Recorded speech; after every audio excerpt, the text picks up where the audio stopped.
Thank you very much, Karen. It's a privilege to be here. And let me just put this on slideshow. Good, I think I've got it. Can you see my slide? Yes. Yes. Okay, terrific. Shelley, welcome. And I saw you come on. Good to see you. And thanks for showing up, Erica, all the way from Manila. That's a long ways away. I've been there a number of times, and I know the time and distance, about 27 hours, but you did this in probably 2 seconds. So, somebody once told me, as a farmer, if you go out and you only have one cow that shows up or two cows that shows up, you feed them. And he says, absolutely. Everyone gets fed. So there are 5 of us here, and I will be sharing some ideas with you related to organization transformation. And the purpose is really to exchange insights and questions. So as Karen said, Erica, Shelley, and you, Karen, and Jimmy, if you've got questions along the way, please write them in. I've budgeted some time for a formal chance to really answer questions, actually generate some more. So the outcome that I'm expecting from today is that we will have defined and looked at organization transformation. It's a word that a lot of people use, a lot of organizations use, and I come up with my own definition and goal. I put them together as a definition and goal in the work that I do. And as Karen said, I've been privileged to be involved in organization change, individual change, team change, and it's the transformation that makes all the difference in the work we do. We see business transformed in terms of earnings and savings, significant amounts, but to me, the real key is to see the transformation in individuals. We're going to be examining very quickly 3 aspects of transformation: business, leadership, and culture that can go on simultaneous. And to me, this is perhaps the key part of this talk that I'm giving to you today, is to see how we can do business development, leadership development, and cultural or organization development simultaneously and pay for itself. I'm going to give a case study of Asian Hospital, Asian Hospital and Medical Center that's in Alabang. Erica, you know where it is. You've probably been there or know somebody who's been there. And my story is about a 16-month story that I will be telling you in the course of our short hour. Hopefully answer questions that all of you have related to what I say, or even what I don't say. If you've got a question related to some of the aspects here: individual coaching, team coaching, and organization coaching. I've actually coined the term organization coaching. I don't know if it's in use right now, and I'm going to need some help from all of you to help me further define, because I think it's an opportunity for ICF and for coaches to really look at what I consider to be a very exciting coaching opportunity, to go from one-on-one coaching to team coaching to organization coaching, and do all 3, because it's not you leave one and do the other 2, but you do all 3, and you can do it pretty much simultaneously as you're working with an organization. And there are a few concepts and transformative concepts that I will be introducing, tools that'll be coming up. One of them is the way I'm beginning right now, with take a look at what is the purpose, and then what are the outcomes, and then go through the design. And I'll need your help, as I mentioned, to come up with some more organization coaching perspectives. I will share some of mine, and as I go through, if you have any ideas, what are some others, Ernie, that you might want to consider, jot them down, and we will catch some of them right at the end. And then to have met a few stimulating ICF coaches, so we can take away the personal connection, which to me is as important, if not more important often, than the actual content. So here's the agenda very quickly. We've started out already with the welcome and the purpose. The check-in we will do, and in fact, why don't we do it right now? I think do it in the moment would be good. And I'd invite each of us to go to chat and take just 1 minute in chat and write down, while we can see each other's name, maybe where you're from, organization you're with, if you're with an organization or a role you have, and then just one thing that is unique to you that you don't think anybody else has done or is. I'll give you an example. I've got a number of unique things, like all of us here. One of them is I've been bit by a shark. Oh, I would just say that, and I won't tell the story. That'll have to come at another time. We don't have time for the stories. My name is Ernie. I come from Fort Lauderdale. I'm an organization coach, president of LIM, and my unique feature is I have been bit by a shark. So if you could do that and put it in chat, then we can very quickly see who's in the room. Jimmy, you've already done it. Terrific. So the rest of us, please let's do what Jimmy has done. Go to chat and take a minute.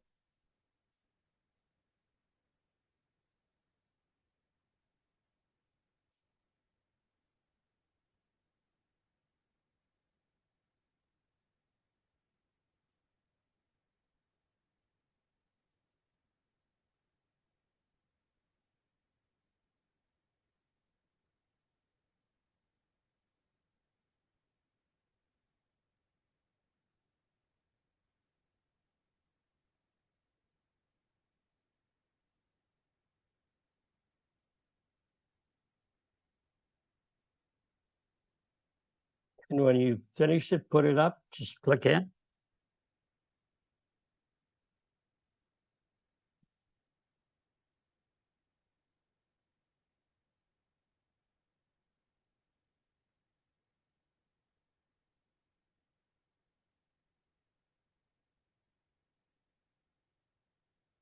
All right.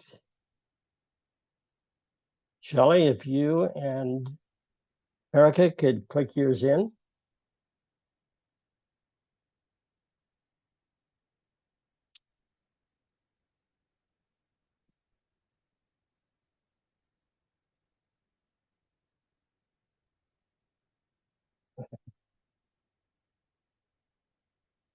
All right, Erica, have you put yours in chat and clicked send? Okay, there you go. Fabulous. So we have a brief introduction right there from all three of us, all five of us rather, and we've done it in about 2 minutes. So we're ahead of schedule. Thank you very much. At a later point, perhaps we could hear a little bit more of the stories. Aaron, my bet is that you do more than just eat bread once a week. But it's something unique. I certainly eat bread once a week. So I'm going to go back to the screen here and see if I can. We'll have a definition on what is organization transformation and a goal connected. I will share some of my organization coaching perspectives. This is a sort of a background for all of you. And then the biggest part of this session is going to be on Asian Hospital, past, present, and future. And then questions and insights from all of us who are here and who have joined. And we'll go into a breakout room. Karen will put us in to have a little bit of an exchange about the questions and insights. I'll come back and provide some answers to the questions that come throughout the talk, as well as after this stop, reflect, write, report. By the way, let me just tell you a little bit about these 4 letters. As I was telling Jimmy and Karen ahead of time, if there's any takeaway that I think is game-changing, it's SRWR. What it does, it stands for stop, reflect, write, report. It allows everyone a chance to pause and think. Reflection is thinking, real work. And depending on what the topic is, I normally give between a minute, as I just gave, for our introductions, or 2 or 3 or maybe more minutes And what it does, it allows the extroverts that quiet space. And I'm an introvert. It gives the introverts quiet space to think. It gives the extroverts time to settle down and edit so that by the time we either write or speak, we all have something to say. But it's a game changer. In fact, in terms of diversity, from my opinion, this is the greatest diversity that can build a team, is to allow everybody's voice to speak. I think we're all in the voice business. And to apply the SRWR on a regular basis in a meeting will allow everybody's voice. And that's why we're here, to be heard and to hear. And then I'll give us one more SRWR to reflect and say, are there any other perspectives besides the ones that I've introduced that you have that I could consider as I start to build an organization coaching framework? And you all get the credit. It's something that I think can be and will be a future opportunity for ICF and for coaches in general to be able to put out a handle and say, I've gone through an organization coaching certificate program. I understand the dynamics of it, the skills, the tools, the concepts, the perspectives. So I'm looking for perspectives this evening. And then at the very end, I'll take a minute or two to summarize and look at some next steps and a debrief. So let's go right away to the definition and the goal. Let's see. Let me go back here. There we go. I'm trying to get rid of there I go. Okay. So it's a goal that I have, and this is it. When an organization is able to continually thrive despite all external factors, and it goes beyond survive. Certainly surviving is critical. And in the last pandemic we've had with COVID, a lot of companies went out of business. Others really thrived. They were able to figure out, how do we do business when everybody's at home? And this is, for me, the test. How can you thrive despite external factors that come up all the time? So we've constantly got to transform and get reorganized. So that's the point of view that I'm coming from in terms of the question, what is organization transformation? I've got a number of perspectives that I use, and I'd like to share them just briefly. The first one is perhaps the most profound, looking at MWIT, me, we, it, and them. So me is critical. Before I am effective coach, I need to ask myself a number of questions. Am I prepared? Am I competent? Am I confident? In the case of ICF, am I certified? What is my own state of being? Am I cool, calm, collected? Do I know what I should do, how to do it, when to do it? So a lot of questions related to readiness on the part of me. Then it's the we. And in my case, it's looking at my fellow coaches on any assignment. And in most assignments, I have at least one other coach. In a big assignment, several coaches. So it's, are we prepared? Are we aligned? Do we know where we're going, what we're doing, how we're doing it? So it really has a lot of questions around teamwork, around alignment, and how we're going to present ourselves and how we're going to, in our case, share leadership, because this is the paradigm that we're promoting in all the work we do. And that's the it. How do we help a team transform? How do we help them get better at transaction so they're able to earn and learn simultaneous? So they're able to be clear on at least 6 dimensions: business, organization, team, professional, personal, and sustainability. We have put sustainability into the Pentagon by circling it. We're on a planet, and the planet is our only planet. So it's up to all of us to say, what can I do? What can we do? What will we do in order to ensure that the resources of today are there tomorrow? And them is an all-inclusive word for your client. The team you're working with, the individual you're working with, the organization. And the organization includes everyone, like in a jigsaw puzzle. Does everyone in the organization feel that he or she fits?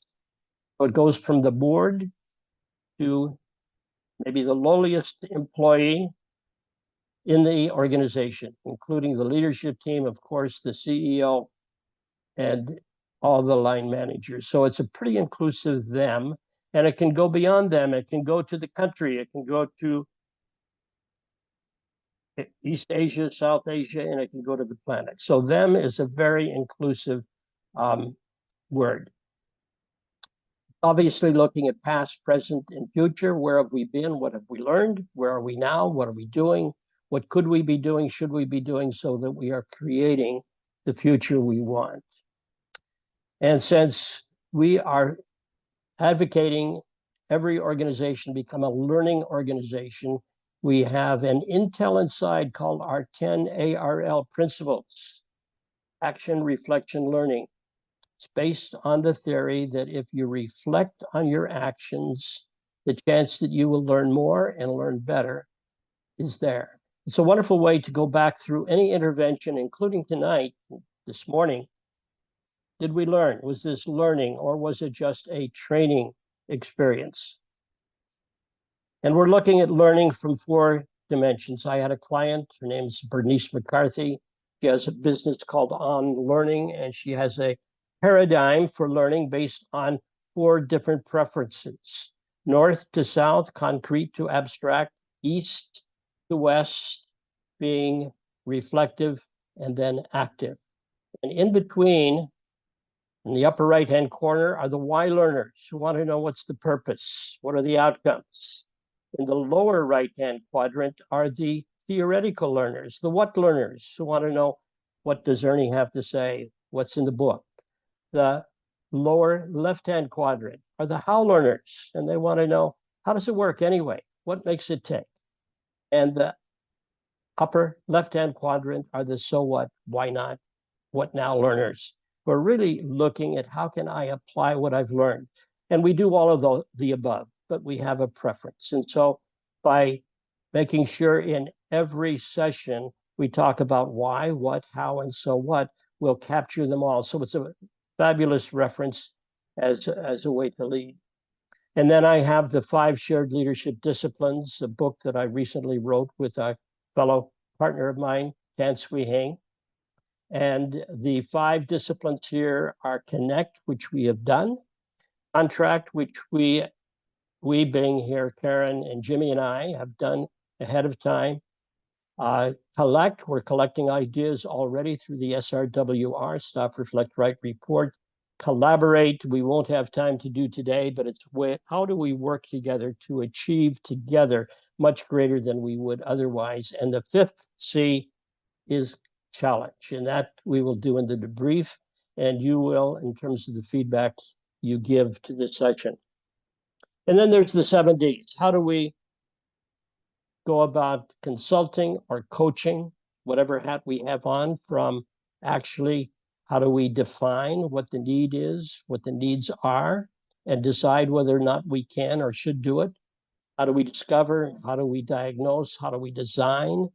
How do we document? And then how do we continue to develop? So 7 Ds that guide a lot of the perspectives that I have.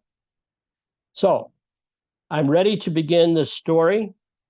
And I'm looking at my time here, and I think I'm just about on time. So let me introduce to you here the team that I'm going to talk about. It's called the AHMC, Asia Hospital for short, leadership team. Standing next to me, I'm there in the blue shirt in the middle, I think probably the same blue shirt that I have on today, next to Dr. Beaver, who is the CEO.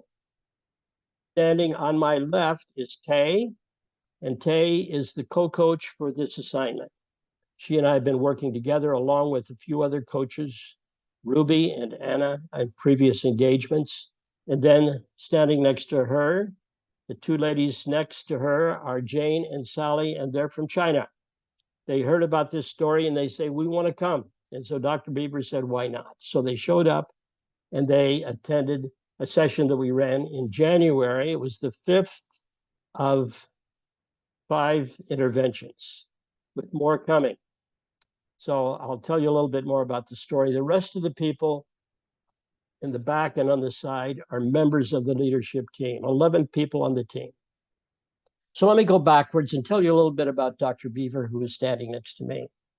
I worked with him when he was, first of all, head of marketing for MSD in the Philippines. And then later he became the managing director. And I coached him personally and I worked with his team. And we did something called the moonshot, which allowed them to significantly go way beyond what they had projected to the region that they would deliver. As a consequence, the whole company, 330 people, were able to go to Osaka for a week at the cost of the regional leadership team, who said, unbelievable what you've done. You get a gift from us. Enjoy. Of course, come back and do it again. So as soon as Dr. Beaver took the leadership of Asian Hospital after retiring from MSD, he gave me a call. He said, Ernie, can we do a moonshot here in Asian Hospital? And I said, look, we can do it anywhere. It's not industry specific or country specific. I've never done it in a hospital, but I'm sure we can. So he invited me and my team to come in and work with him and his leadership team. Before, when he took over, the leadership team, not everyone here, but many of those who are here, were in disarray. They were not aligned. And it was his task to help them become a team. And then, in turn, our task to help him, to join with him in helping them become a strong leadership team.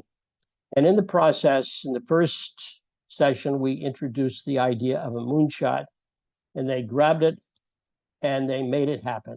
In fact, they had been a declining organization, even though at one point they were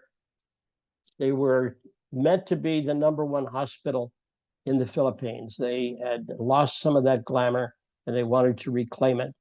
And within a year, they were able to get to 120% of what they had projected. And everyone in the region, including themselves, were in shock, saying, how did we do that? And they worked together to get aligned.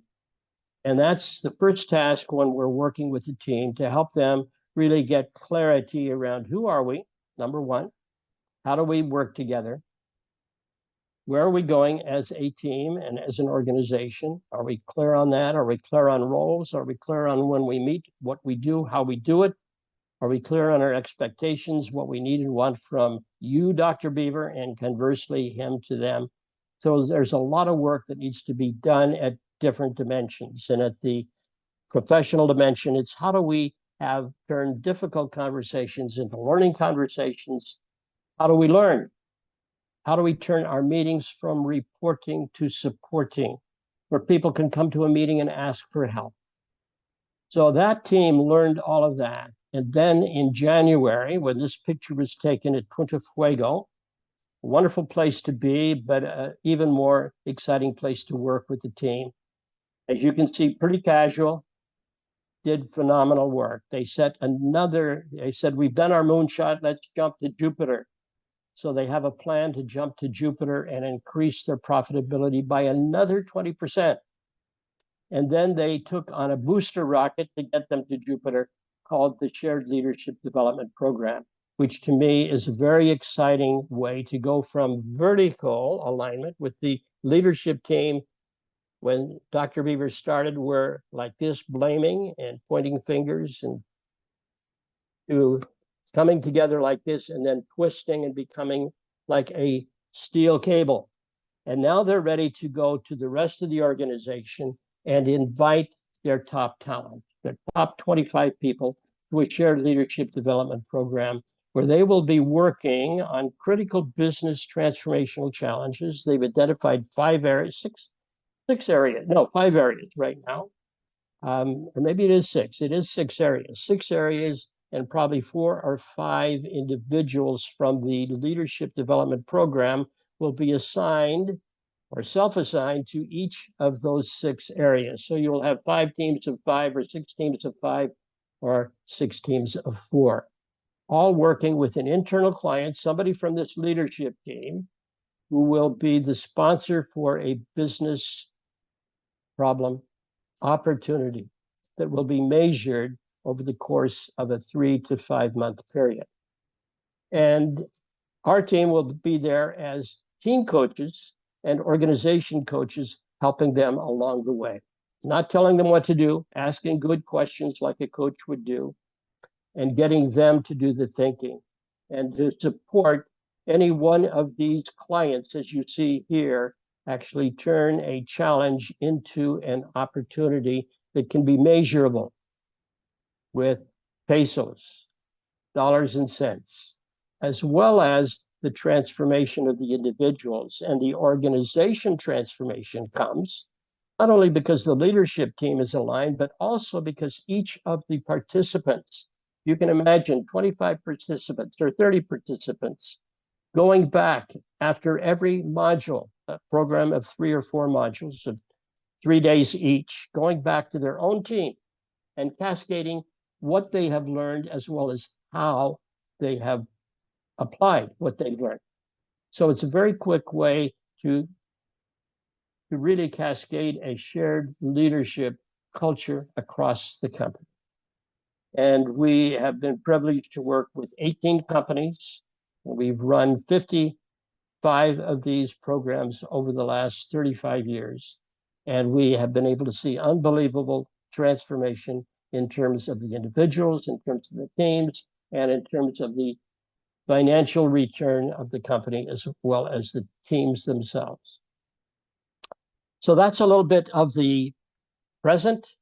What does the future look like? I had a call with the overall network, Metro Pacific Hospital. This is one of 23 hospitals, another 17 on their way in the next 2 years. And the CEO, who has been there for 2 years, hired by KKR, one of the key private equity firms that's an investor and #1 board member, they are saying we need transformation across the entire network. And so we're considering working with the other 3 hospitals or another 3 hospitals within the network that need and want support to do a turnaround like happened at Asian Hospital. At the same time, we'll be working with the holding company, the CEO and his team, and hopefully the board as well. It hasn't been confirmed, but that's on the conversation. So we can look at the entire organization in terms of going through a transformation. And I think if you're looking at overall transformational change, a board is a critical component of that and one that we hope to be able to work with. So I'm going to stop with that. It's at 1 o'clock, a little bit sooner than I anticipated, which is fine, because that'll give a little more time for some insights. So what I'd like for you to do, I'm going to stop sharing my screen here for now, is invite all of you. Sharia, I see that you've arrived. Welcome. I didn't know when you came how much you saw or heard, but I'm telling a story of Asian Hospital and what they have gone through with the support from LIM. And I've been privileged to work with that team and hopefully continue to work for the next few years, along with some other clients in the Philippines, as well as elsewhere. And Sharia, or Shari, I guess it is, I'm sorry. If you want to put on your screen, we'd love to see you. And if you've got a bad hair day, I can understand. Occasionally that happens to me. But if not, you're in good company here. And what I'd like for all of us to do now is to go to chat and take 2 minutes and write down any insights that have come up for you from what I've just said in the last 15, 20 minutes, and any questions that you have, because it's your questions that are going to really be driving the rest of this conversation. And that's why I want to make this interactive, that it's not just me talking about what I think you want to hear, but to give you a chance to say, Ernie, here's something that I would love to get more on. You mentioned it. Tell me a little bit more. So whatever that is, now's your chance to influence how the rest of the hour goes. We've got about 27 minutes. So if you could just go to chat, I will give everybody will get equal opportunity to be able to influence where this goes next. So take 2 minutes, go to chat. Chat you can find under the three dots, or at least that's where I'm finding it. Go there, click on that, and then just write your question in or your questions. And we'll take a couple of minutes to look at all the questions. And then Karen's going to put us into a breakout room with, I think there's 6 of us. So, or 5 of us, because I'd like to be out of the breakout room so I can get my thoughts organized around your questions. So Karen, if you could be ready, if we have 5, including yourself, to go in 2 rooms, of 1 of 2 and 1 of 3. Okay. So go to chat, please, and write down what questions you have or insights you have. Okay. Take a I was minute. thinking that because we're such a small group, I was thinking that we could just talk. It wouldn't take, we have 2 minutes to write. It may take longer for us to write and then discuss. That's just my thinking. Thank you. Thank you, Shelley. Let me tell you, you will be able to do the talking in the small group, and then I will be able to look at all your questions. I'm afraid that if we just jumped into talking, it's very difficult to monitor, particularly a confirmed extrovert. How to how to stop an extrovert from talking. So let's go to chat right now and try it out. Okay.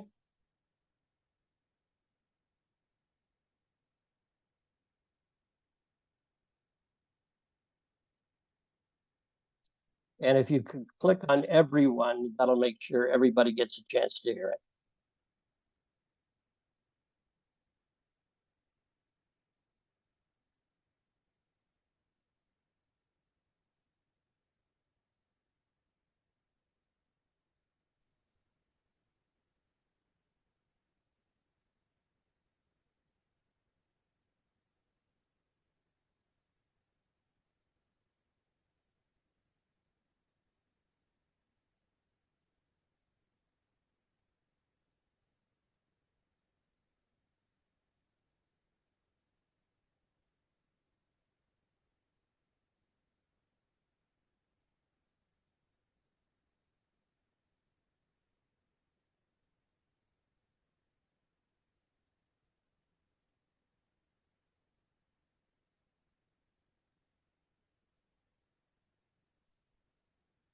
Okay, let's click on the question or insight. I've put a few questions there myself. And let's just scroll and take a look at what we have.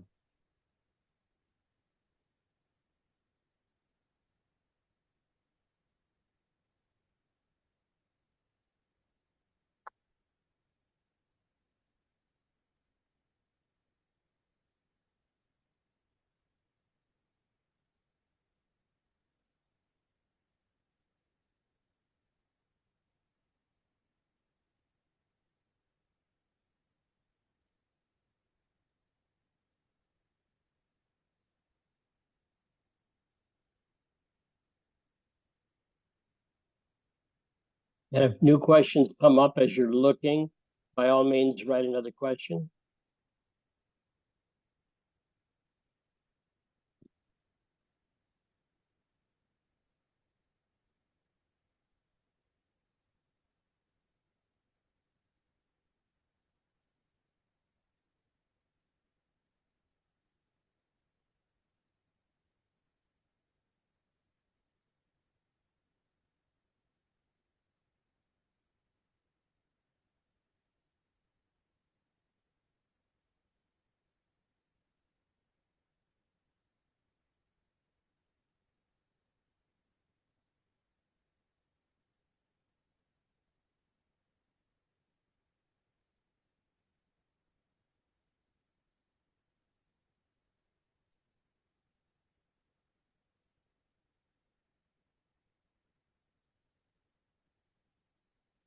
Okay, so Karen, if you don't mind putting Shelley, Sherry, and Erica in one room, and the three of you talk as a trio about whatever insights here or questions here.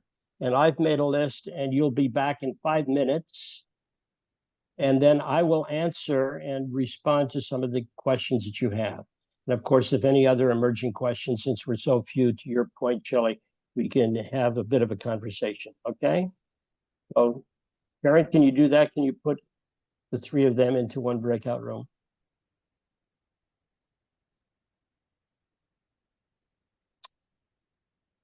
Karen, is that possible? Mhm. Good. Okay. So, Shelley, Sherry, Erica, the three of you will have a chance to exchange ideas from what you've seen, build on them, answer any of the questions you see, and then you'll come back in 5 minutes.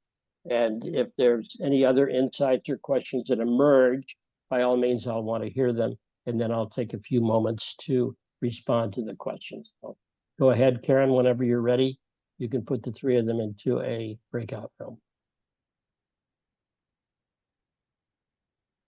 And all you need to do is hit join, and I think you'll be in there. So, Erica, you can hit join, and you'll be in the room with the others. Terrific. Thank you, Karen. You're welcome. Of course. I think we're on track Okay, good.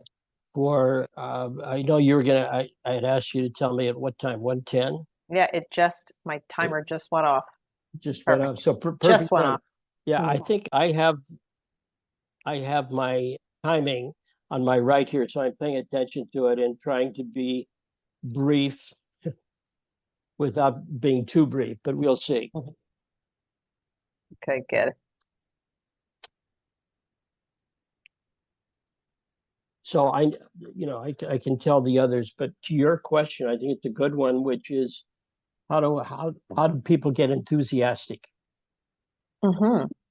particularly when they're pretty much dysfunctional, feeling pretty down and out. Their leader had basically left. He was there in presence, but not in spirit. Mm-hmm. And so he was asked to leave. And there was an opening for that spot. And I was doing a lot of work with the CEO of the Other group, and I knew this spot was open. The head of HR had invited me in because I had worked with him in two previous companies. Mm-hmm. So as soon as he got there, he said, Ernie, I need your help. Could you come in and help us turn this whole network of hospitals? Because the previous president, who still is president, was basically there to purchase. Just buy a hospital and put it in the network and see what they can do on their own without looking at how do you get synergy, how do you build a hospital into a spree group of people who really want to work together. Mm-hmm. So I happened to have lunch with Dr. Beaver one day, and I said, look, are you interested in taking on a hospital? And he said, I've been in hospitals. I'm a doctor, and I know what it means to be a doctor, but I've never run a hospital. I said, well, you've run another organization, and I don't think it's that much different. I know the guy who's the CEO of the overall network. If you want, I'll put in a word for you, and I encourage you to raise your hand. And you know Joey, the head of HR, so tell him you're interested. So he did. He took the job.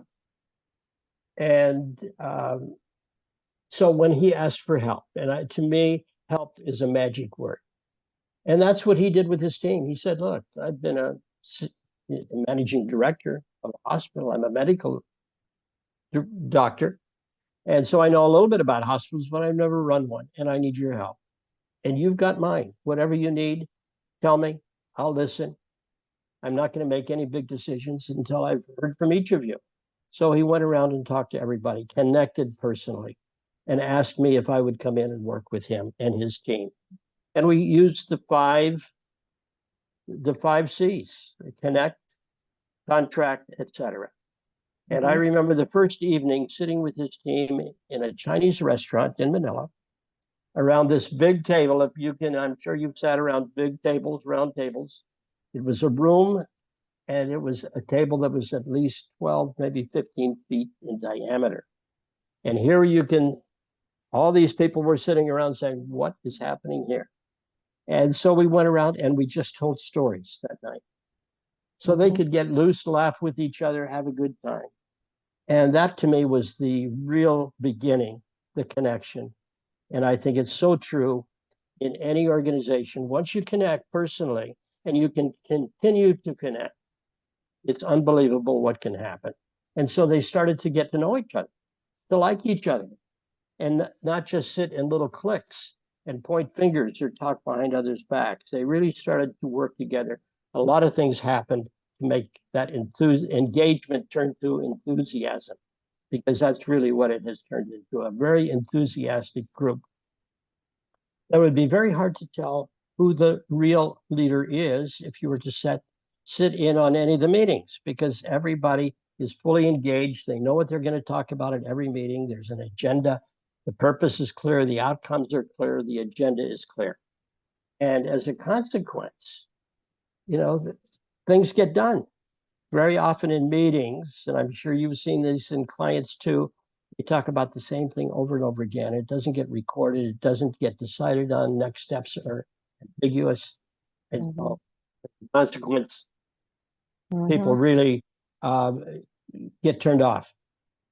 So those are the headlines. I'll repeat that a little bit for the others to hear, because I think it's a very important question on how does it happen. And KKR has been going around asking Dr. Beaver and the team, how did you get 20% over a very high target where the years before you didn't even come close? And Mhm. so his basic answer was, I asked for help.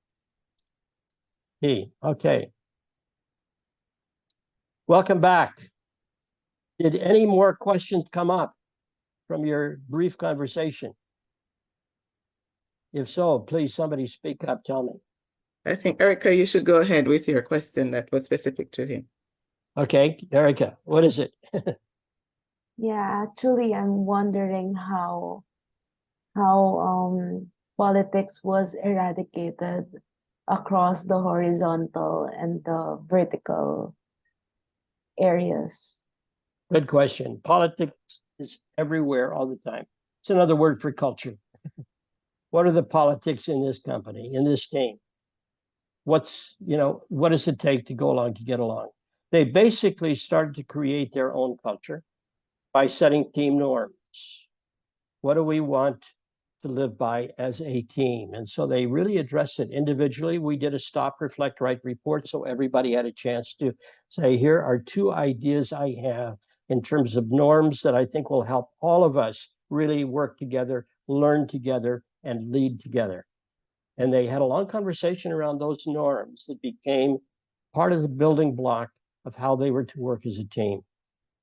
And obviously, then there became larger network norms, where I'll give you a candid case here. One of the members of the holding company came in and started to tell Dr. Beaver what to do very quickly on. And he talked to me and he said, Ernie, I'm ready to quit. This isn't what I expected, to have somebody who doesn't know the hospital come in and tell me what to do. I'm taking time to get to know it. So I had a chance to ask him in a coaching way, thank you for telling me what you're feeling. Who else should know how you're feeling? And he said, well, I told Joey, the head of HR. I said, okay, that's great. Who else? And he said, well, I should talk to the CEO. I said, okay, that sounds like a good idea. So he did. He had a one-on-one conversation. And that started to turn it all around, where he said, you hired me. Give me a chance to prove myself. I know that your team means well by coming in and telling me what to do. There's a lot of pressure from the board to turn the hospitals around, and you probably have good ideas, and I'm willing to listen. But it would be very helpful if you could say, how can I help?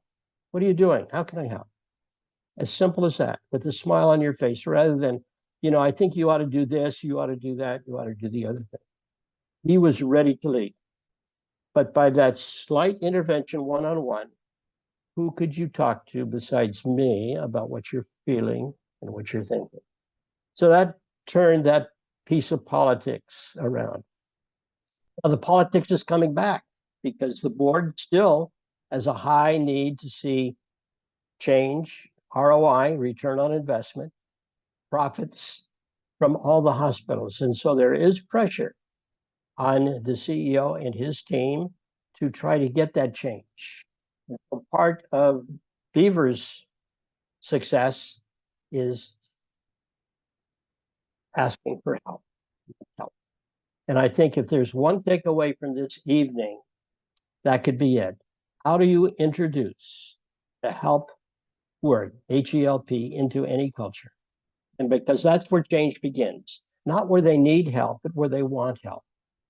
There's a lot of need out there, and we as coaches are probably tempted to get in and provide the support. I was tempted to tell them what to do instead by asking Dr. Beaver, what could you do? What are your options? Who could you ask for help? So that's one thing. Karen and I were talking about a question that she raised, which is similar to this. How did the team get the enthusiasm to be so engaged? And I think enthusiasm comes from being appreciated, number one, being connected, number two.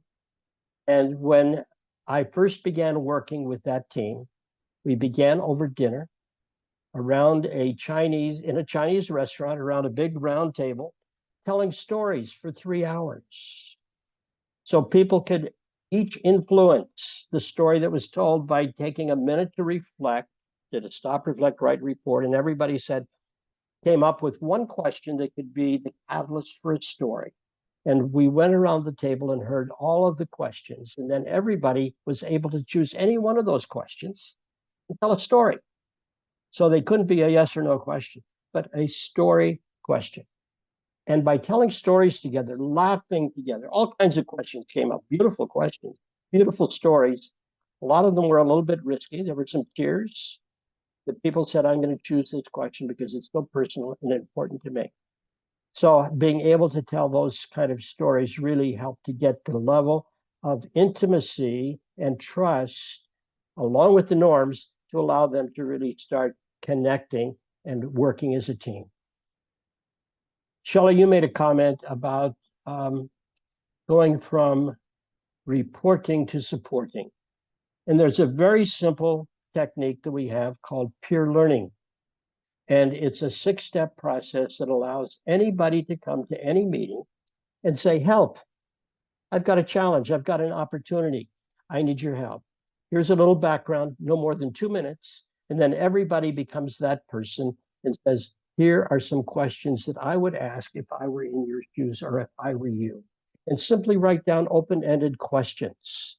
I questions, not recommendations pretending to be questions. Not a question like, Shelley, have you talked to Karen about this? Instead, who else could I talk to? Like the question that I was asking Dr. Beaver. Then we go back to our own hats and say, here's some ideas you may want to consider. Not here's what I think you should do. And just give the outline of the idea, not the whole process. While the client is saying, and here's some next steps that I think I can take. Client reports, here's where I think I can go or I will go. If we can get to will, all the better. But right now it's good enough. If I think I could, I think I should. And then the rest of us as coachees, supporters can say, Shelley, here's an idea you may want to consider. Or if you want to talk to me further, let's have coffee and we can go into depth a little bit about what you're doing. Or here's a book, or here's a friend that I know that has gone through something. If you're interested, I'll connect you. So that's one of the things that I think can help any meeting go from a lot of reporting, what's happening in this hospital or that hospital, or what's happening in your part of the country. A lot of board meetings are like that, reporting, and they're called board meetings. I think pretty boring. People pull out their mobiles, and under the table, they're doing the real work, which is talking to their friends or connecting. So what other questions came up that I could answer in another minute?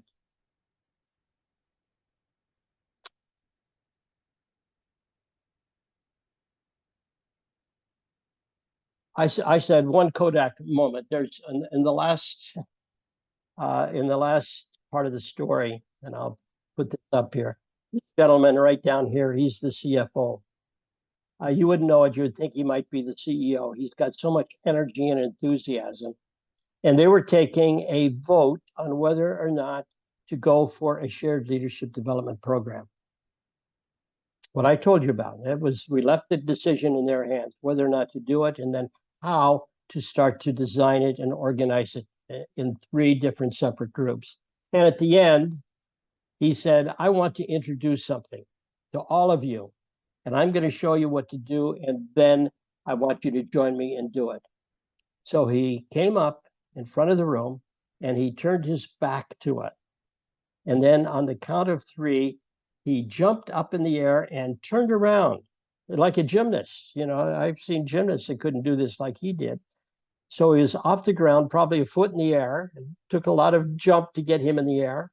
And when he turned around, he said, yes. And he put up a high five. And we'd been using fist 5 as a way to take decisions. Fist meaning no way. 1, I can live with it. Don't ask me for help. I don't have a lot of energy. 2, it's okay. 3, it's good. 4, I think it's a great decision. 5, we must. And so he invited the whole team. He said, let's share how we are feeling now about the shared leadership development program. So they all came up unrehearsed with their back to the audience, and then they jumped, and the audience was Tay and me and the 2 women from China. And they, on the count of 3, jumped in the air, turned, and came up with 5s. We will. So that Kodak moment told me not only about the enthusiasm, but the degree of commitment that they have. And now they're working on defining who are the people they're going to invite. They will not select them until they've proven that they want to be in that program by writing an essay why I should be selected to be on this program that's going to transform the culture. It's going to transform the business. They'll build on the jump to Jupiter, the plans that they have there, and it's going to really transform each of you as individuals, the 25 to 30 that they're going to invite and select to be part of the program. So we've heard your insights. I've done a little response to your question. Now I'd like for you to take 1 minute and build on the perspectives that I shared at the beginning, the organizational coaching frameworks, and see if you can come up with 1 or 2 others that I should consider. I welcome this. I need your help. So go to chat, and if you have any other ideas related to what it means to be an organization coach, for you who are doing organization coaching and don't even know it yet, or maybe today you've had a chance to say, yes, I'm doing that. What is it you're doing? What are you considering? What is the perspective? Write it down for me. 1 minute.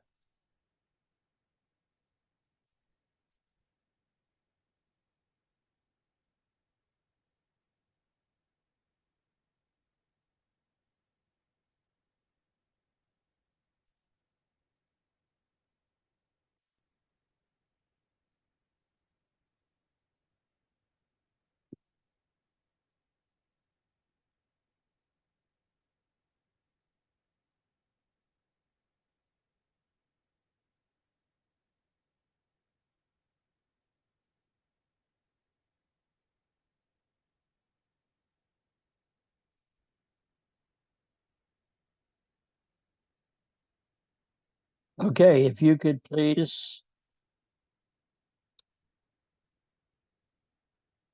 You can do this survey afterwards. Is that right, Karen? So they don't have to do that now. Is that correct? You're muted.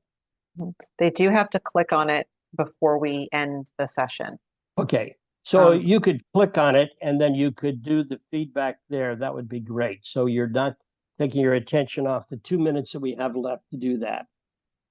But what I'd like to hear and get from any of you are direct ideas related to organization consulting, organization coaching, in addition to the 5 or 6 that I submitted to you. So take 1 more minute to do that.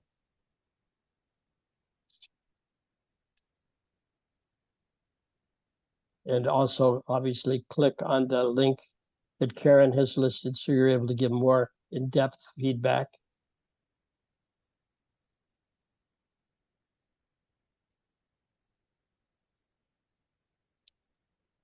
All right.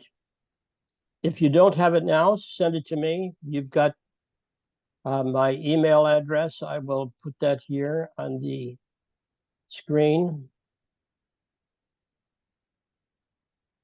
Giving you the quick summary there. So what we've done, we've taken a look at the perspective, the definition, a story, some questions of yours, some answers of mine. To get more, you can go to any of the 3 books here that I've had a chance to either partner with in this book, Action, Reflection, Learning, a number of years ago, with Isabel Rimanasi, who is not only a partner, but a life partner. And then Gentle Interventions, a book that I wrote a few years ago and is part of our team coach certification program for those of you who may want to become a certified team coach, certified by both LIM and ICF. And then the book that I wrote with Tan Swihing on shared leadership culture. How can we be more like geese and less command and control, from the pyramid paradigm of command and control to the goose paradigm of honking and supporting, and less reporting, a lot more supporting. So for those of you that want to get to me, you can reach me here, and to my LIM, LinkedIn, you can communicate with me any of those places. So what I'd like for you to do is one last SRWR in chat, if you don't mind, is to give some feedback to all of us, to me in particular, on a scale of 0 to 5, 0 being a waste of my time. Sorry I showed up. To 5, outstanding. And 1, 2, 3, 4 in between. And any feedback that you want to give as to why. And I would value that. And as I said, if you want to continue the conversation after today, by all means, reach out to me. I respond pretty quickly and would love to see you again. I want to thank you, Karen, and Thank Jimmy, you. in particular, for making this possible and for the recording that I will capture and send to a lot of people who wanted to come, that I knew wanted to come and couldn't because of the glitch in the prerequisite related to phone calls. Thank you so much. It will be posted within the next couple of days, I know, but I appreciate your time, Ernie. I really appreciate your experience and that you are willing to take the time to share it with us. Thank you all. Yeah. Appreciate you. My hope is that we can all be organization coaches, team coaches, and individual coaches. The world needs our help, and there's more than enough work to go around. So it's a wonderful career. I've been in it now for 38 years in LIM and another 10 beyond that. So it's pretty exciting. Wow. Thank you, Karen. Once Thank again, you. Erica, Shelley, and Sherry, you disappeared, but thanks for showing up early. Yeah. Good input. Go ahead.